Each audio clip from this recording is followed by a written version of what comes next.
summer fun havers.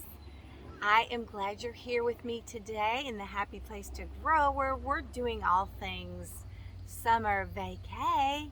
We've been diving into some really fun summer stories, and in the last video we talked about summer safety because we definitely want to have fun in the summer, but we want to be safe. Hopefully you checked out that video for some quick safety reminders. I'm sure you're practicing all of them. I asked you to join me at the end of that video here down at the sandbox. This is the closest I can get to the beach at present.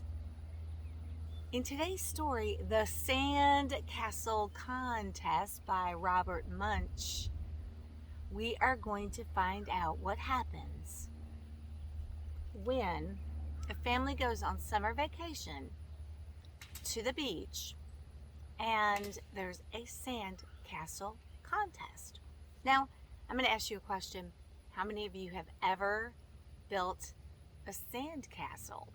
Raise your hand out there. It's fun to go to the beach and build a sand castle. Of course, you have to have your, oops, my sand castle fell over. You've got to have your tools. You know, you've got to have your molds. Definitely have to have your buckets and shovels. The sand has to be wet, but not too wet. Definitely can't be dry because it'll just be like powdery dust. At the beach where the water meets the sand, that's a perfect place for building a sand castle or a sand structure. In today's story, there's a contest. A contest is when you enter, you're doing something with the possibility that you could be the best and you could win. Maybe a prize of some kind, a ribbon. So let's find out what happens in the Sand Castle Contest. Here we go. Mine got a little sandy. It fell in the sand. I love this title page here. There he is. He's got his bandana on. Because you know at the beach it's really hot. He's got his wheelbarrow full of sand and his little squirrel helpers. That's kind of cute and funny. The illustrations in this are really cute. Now, it starts at the beginning of the story with a little boy and his family. They're getting ready to go on summer vacation. They've got the checklist. You know, if you're going on vacation, you don't want to forget anything important.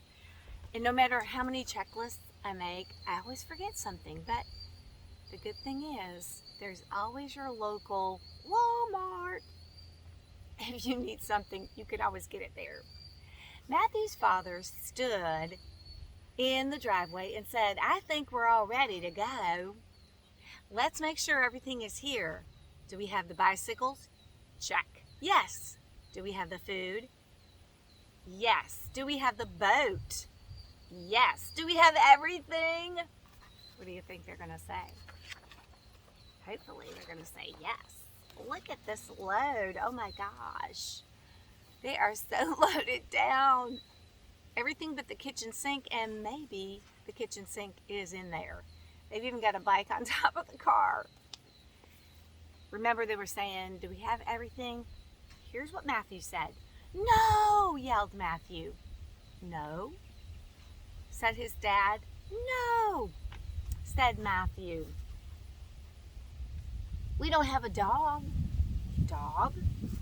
said his dad. "We don't even own a dog." "I know," said Matthew. "Now would be a good time to get a dog." "No dog," said his dad. "Now, do we have everything?" "No," yelled Matthew. "We don't have my sandbox." "Matthew," said his mom, "we can't bring the sandbox." I say, why not? They brought everything else. "But the first place we camp will have a nice beach." So they're going to an area that has a beach, but they're camping, not staying in a hotel. This should be an adventure. "And you will have lots of sand to play with." Well, said Matthew, okay. Does he have a choice? So off they go. The car is packed. They've got everything but the kitchen sink. Here they are at the campground. And these are campers. They just brought their car. I'm not sure what they're sleeping in. That's kind of funny. It's piled high. And the neighbors are like, what? So they drove and drove and drove and drove and drove and drove and drove and drove and drove. Are we there yet? Until they came to a place to camp. It's always great when you get to your destination. Not as fun going home, but definitely fun when you're anticipating an adventure. Look at this page. There's friends when you're going on vacation, there's new friends to meet. There's Matthew. There, looks like in the background, sandcastle contest builders, and a new friend. Matthew jumped out of the van and ran to the beach, of course. He came to a girl making a small sandcastle and a big sand dog. You know, sandcastles are great. They really are the number one thing people build in the sand, but what else can you dream up? A sand dog? Interesting. She said, hi, my name is Kalita, and I'm going to win the sandcastle contest. Wow, said Matthew, I'm going to build a sandcastle too. What can I win? You know, if you enter a contest, you want to win, and you want to win something good. Here's what you could win if you entered this contest. You can win a bathtub full of ice cream, said Kalita. All right, said Matthew. Ooh, does that sound like a great prize? It does to me. I love ice cream. Remember that title page? He was just building and working hard. The sun was shining. It is summer, of course. He's got his little squirrel friends helping him.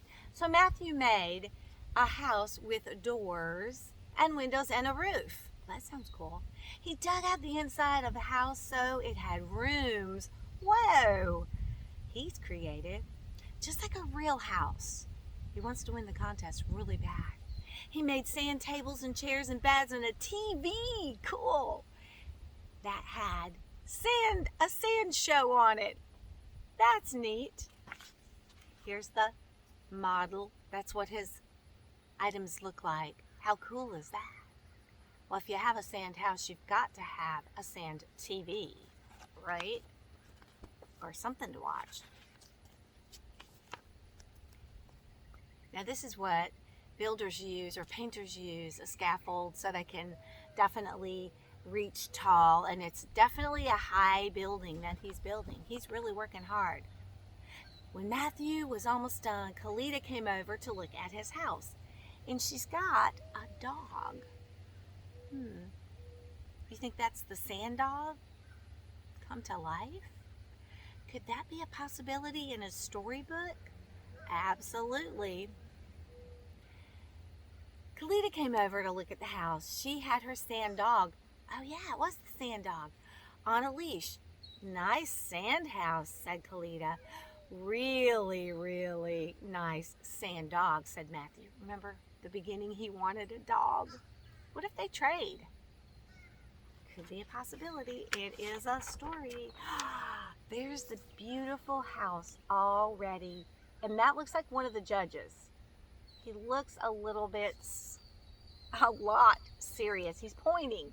Anytime anybody points, that's serious, right? Let's see what happens. A judge came by and said, get this house out of here. Who put this house on the beach? This is my sand house, said Matthew. I made it for the sand contest. Ha, said the judge. I know a real house when I see one, and there are no real houses allowed on the beach. Look at that. Look at that structure. And that structure. Cool. This looks so realistic. The judge thinks it's a real house. Wow, that's using your creativity. Here's the next judge. She looks really serious, intense, and angry. Geez, Let's see what happens next. Then he went inside and the judge went inside, and sat in a sand chair and watched a sand show on TV. He's just relaxing, having a drink.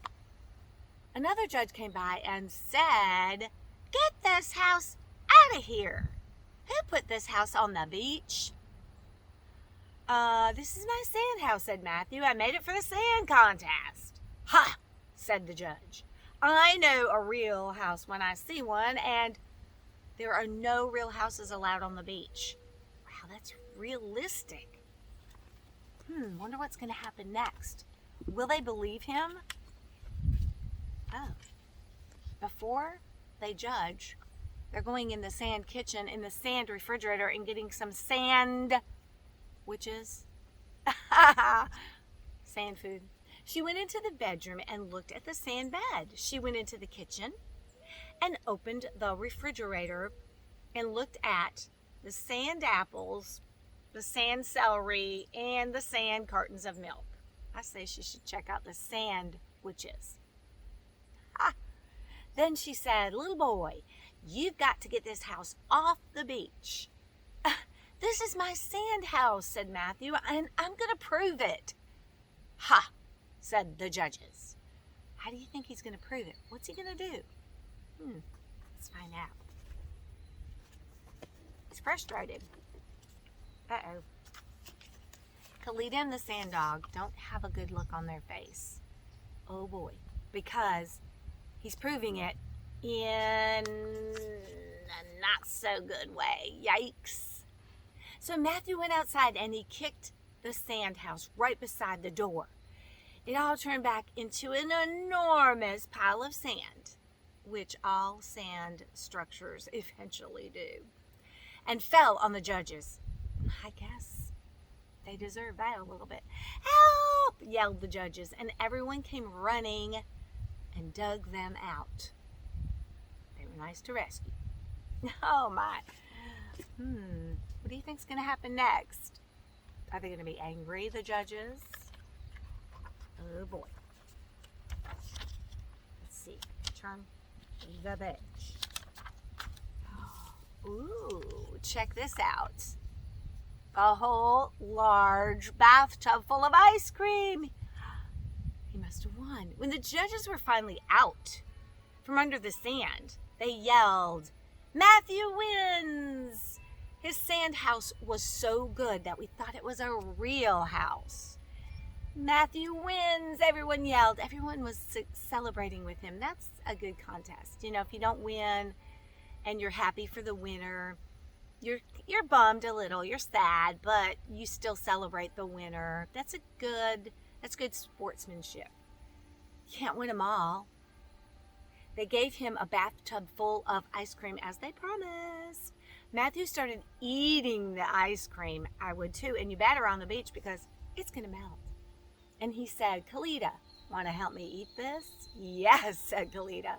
While they were eating the ice cream, Matthew said, "How come you didn't tell everybody that your dog is sand? I bet you would have won with the sand dog." That was creative, and it looked lifelike. Let's see what Kalita says. And the sand dog is licking the ice cream. "Well," said Kalita, "this is Sandy, my sand dog, and I'm going to take him camping and feed him ice cream every day. He's going to be my pet, and I'm never going to turn him back to sand." You know, in a book, anything can happen. "Wow," said Matthew, "I wish I had thought of that. Can you show me how to make one?" You know, he wants a dog really bad. "No problem," said Kalita. Aha! There he is. Boy, he's a trickster. Family's happy. And Matthew's mom and dad were so happy with Matthew's amazing sand dog that I guess they're back home now. They were so happy. They were cool with it. They decided to take it camping. I guess that was the next year. I love a happy ending. That was definitely fun and cute and interesting. Hey, speaking of camping, have you ever camped out? You know, as our summer fun story adventure series continues, I thought on our next reading adventures that we would read some stories about camping. And yeah, I want you to join me in my little tent. I will pop my tent, and 2 stories I really like to share with students are these fun summer stories. The first one is Monk Goes Camping. It's a cute story about a little mouse who wants to camp in his backyard. So maybe your family can't go camping, they don't have tents, or they're not big campers, or they're going to the beach, staying in a hotel. This might be an option. Pop a tent in your backyard and camp out right at your own house. This is a really fun and cute story. Also, a creepy story. You know, camping is about scary stories, campfires. This one takes place at a camp where kids go away on their own without their parents, and they have a camp counselor. So they stay in a cabin, and about a week, they stay there and learn all kinds of camping things and eat the camp food and go swimming and hike. So these campers are in their cabin, and creepy things start appearing at night. You definitely want to join me for Lights Out. And again, keep getting in the hair. It's windy. Outdoors, you never know what you're going to get. I can't wait to read Lights Out with you in the tent. Maybe I'll bring my flashlight and we'll darken the room. All right, have fun, stay safe, and if you're around any kind of sand, build a castle or something else. Be creative like Matthew and Kalita. All right, kids, until our next fun reading time together, as always, have a good one and have fun this summer vacay.